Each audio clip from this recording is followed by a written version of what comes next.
Hello everyone, good evening.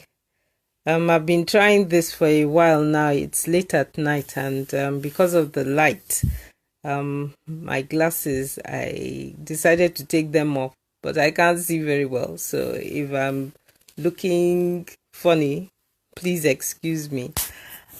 Okay, today we're talking about handwriting, and we're going to be looking at writing creative prose. I put creative in parentheses mainly because for us, I think that we need to concentrate on writing different kinds of writing pieces, different kinds of subject matters. Let's not just write creatively in terms of writing poems, writing stories. And I know that the main one that we concentrate on mostly that I know of are writing stories, which is good. But we need to encourage our children to just write, just as we need to encourage our children to actually read non-fiction, not just fiction. This is one of the problems. We tend to concentrate too much on them reading stories. Yes, they need to read stories. There's nothing wrong with that, but they should read non-fiction as well. They've got to have a taste of different kind of literature. So when we talk about our children writing prose, what we're trying to say is that children need to write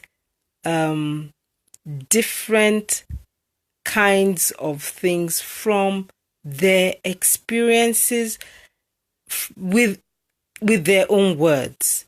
But we know that when they start off as young children, they may find it difficult to actually come up with the words and write them down. So what do? We help them. At the beginning, it's very important when you're working with a 2-year-old, 2-year plus, and you're talking about a picture and you want it to be written down. You want to write down what the child says or what the child thinks. It's best to actually write it for them. That's where you start. You talk about the picture, you ask the child questions, and then you write down what the child has said. Maybe they drew a picture. You talk about what it is, and the child explains to you what they've drawn. So you write it down for them. That is step number 1. As they grow older, you're talking about this picture or something that you've seen, and you ask the child questions about it. You may say, what do you think? And the child is thinking, and then you start the sentence for the child. When you start the sentence for the child, the child will now finish it. So you start and they finish. At 3 years old, 3.5, they may not be ready to write it down themselves. So you write down the beginning sentence and the end sentence that they have given you. It is still the child's work. You are working together, collaborating with them, drawing out information from them and helping them to see that they can actually come up with things to write. They can see, and you read to them what you've written so they know which one is yours and which one is theirs. And as they get older, you may write the first sentence and get them to write the rest of it. This is how you start creative writing. And they may be writing about, I don't know, maybe the dog that came through their gate. It could be something that happened. It could be a story that they're thinking about.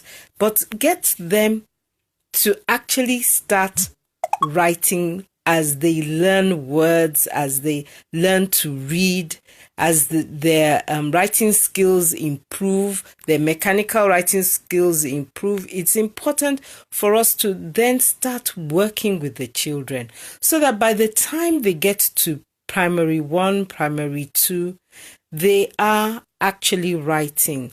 And this is one of the reasons why I always say to teachers, please stop writing these long notes for the children.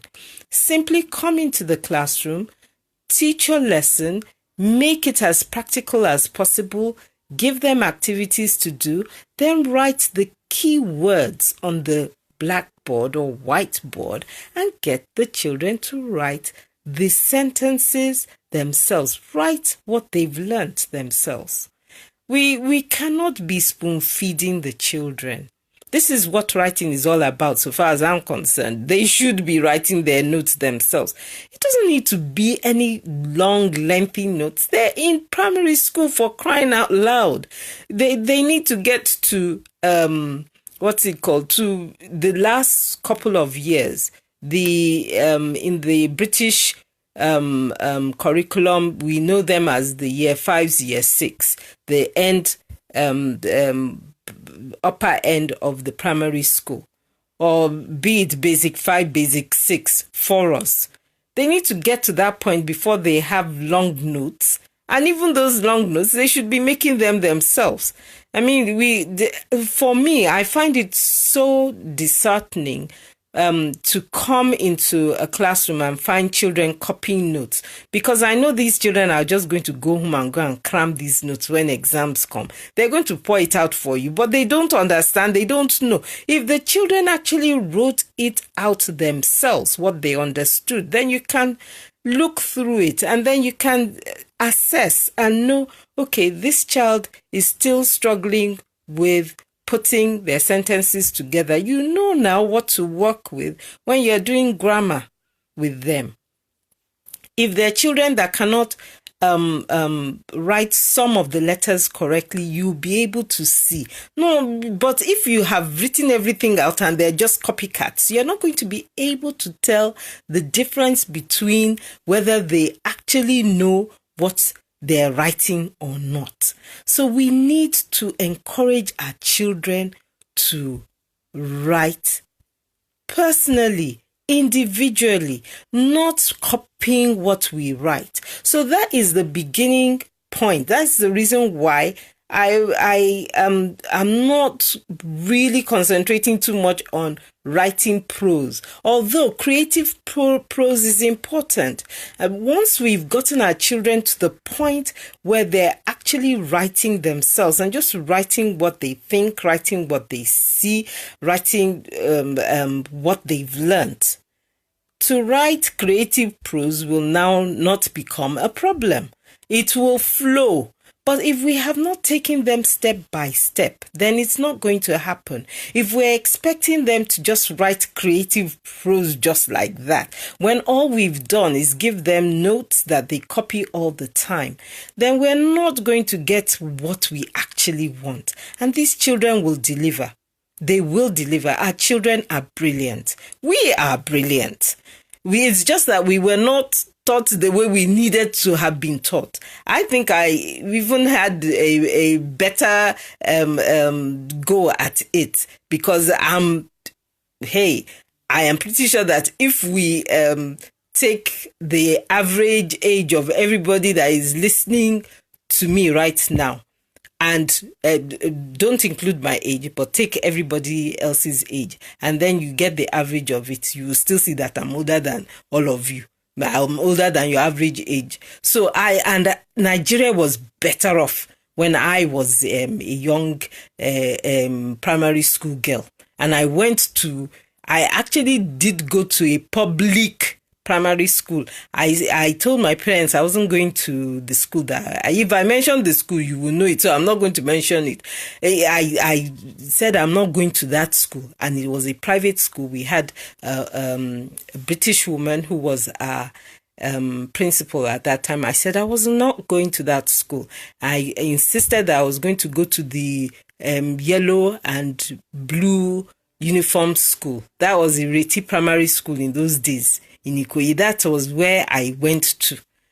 And I still had a better time than our children are having right now, sometimes in the private schools. So please, please, please, we need to help our children to write.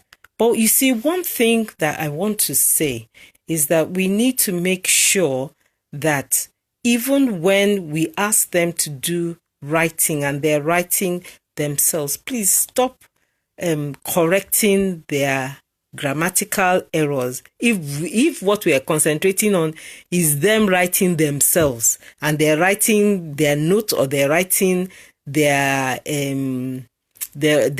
writing some creative prose for you. I'm not saying don't correct in terms of just leave it be. No. But I'm saying don't reprimand them and make them feel small. Say negative things to them or give them odo when they have made an effort. And the odo is based on they did not write their A or they did not write their O properly. They made their A look like an O or whatever simple mistakes children usually make, or they did not put full stop where they were supposed to put full stop. But you can see that this child has made an effort and what they are saying makes sense. It's just that when it comes to the grammar, there were things that were wrong there. When it comes to the mechanics of writing, there were things that were wrong there. What instruction did you give the child? And you cannot give them too many things to do at the same time. If they're working on just coming up with ideas and writing something creatively, or they're writing their notes, you can correct, but don't say things that is going to put the child 10 steps backward. Because when we start paying too much attention on what we didn't ask them to do, the child can only concentrate on one instruction at a time when they are learning. That's the truth of the whole matter. So when you are correcting them, especially when they are not doing copycat work, if they were copying from the board, okay, fine. That's copycat work now. Then you can be correcting. But if the child came and they actually wrote something themselves from their brain, they wrote it down, please give them the credit for actually making that effort. And then you take note of what it is that they did wrong, so that you know what to work with them, and then encourage them as they get older and they get used to doing it. Then you can say to them, look, you are doing some great work here. I can see that you've made some effort and your creative work is really good. But as you do your creative work, you need to now start making sure that you read over what you've written. Let's work on your spelling. Let's work on grammar as well. Give them one or two things to work on. Once they've gotten that, then you add something else. By the time they get to year 5, they get to year 6, the kind of work that your children will be doing, you'll be very proud of it. But it takes time. I think part of the problem is that we're expecting them to be perfect. We were never perfect. We're not perfect, even as adults. Sometimes I wonder, I read through some of the things that are posted online and I'm thinking, goodness, did I not read through this? Why? How come I didn't see that mistake there? And then I will correct it. That's me. I'm an adult and I'm supposed to be Montessori. I'm supposed to be reading over everything I put out there. But I still find mistakes in what I put out there and I have to correct them. So if I am making mistakes, why are we expecting our children to be perfect? They're not going to be perfect. They're doing their very best. So it's important. Honestly, if we put these things into practice, it's going to make a big difference in the kind of work that we get from the children. So in their writing prose, let's start with even them writing what they're learning, especially when they're in primary 1, primary 2. Let them write their own short sentences. I was a bit shocked when we started our primary 1 and I said to one of our teachers that I would like the children to start writing short essays, simple things about themselves, about their family, just things around them. Do they have a pet? They can pick whatever they want to write about. And my teacher said to me, Ma, they're not going to be able to do that. I said, why? Why won't they be able to do that? Maybe they're just in primary 1, Ma. That's what she said. They won't be able to do it. I said, no. Can they read? She said yes. Do they write? She said yes. I said if they can read and they can write their name and say my name is so and so. My school or my family. They can say I am 6 years old. I go to Addlo Montessori schoolhouse. I am also in primary 1 with my friends. They can write that, or can't they? If they're having problems, help them. At least start the sentences, let them finish it. My teacher was shocked. If the children didn't even let her help them, they wrote it themselves. She was shocked. Sometimes we do not believe that our children can do what they can do. They can write, but give them that opportunity. And when they do, please don't shut them down. I'd like to say thank you very much to everybody who is here. Unfortunately, because I don't have my glasses on, I can't even see. That's just the truth. I can't see. The best I could do was click on and wave to everybody who waved to me. So I'm waving to everyone and saying hello. Thank you so much for coming online. Please, I would love us to actually give some feedback about what your experiences have been with getting our children to write. Are we asking our children to write? What are we asking them to write? And how are they doing? If you are working, tell me what class, for example, you're working with, and let me know what kind of work you're able to get from your children in terms of writing. Are the children writing their notes? Are you writing their notes for them? Remember that I've said that you give them the keywords and let them write what they've learnt themselves. Now, you could try that out and see what they give back to you. And if that is what you're doing, please let me know how it's going. Thank you so much, everybody, for listening. I know that it's late, but I was not able to get online until now. But I promised today, so I wanted to make sure that I get it done. I got it done, today. So if I don't have any questions, I don't think there were any questions, even though, okay. Bumi, hello, good evening, how are you? I don't think that there are any other... No, there are no other questions. No questions. Hello. You see, I'm saying hello over and over again. I'm trying and I'm bringing it closer to me so I can see Joke. How are you? Well, thank you everybody for coming online. Please let me know what you think. And I will be back tomorrow and we'll be talking Montessori. We'll be talking deep Montessori now. All right then. Take care. Bye.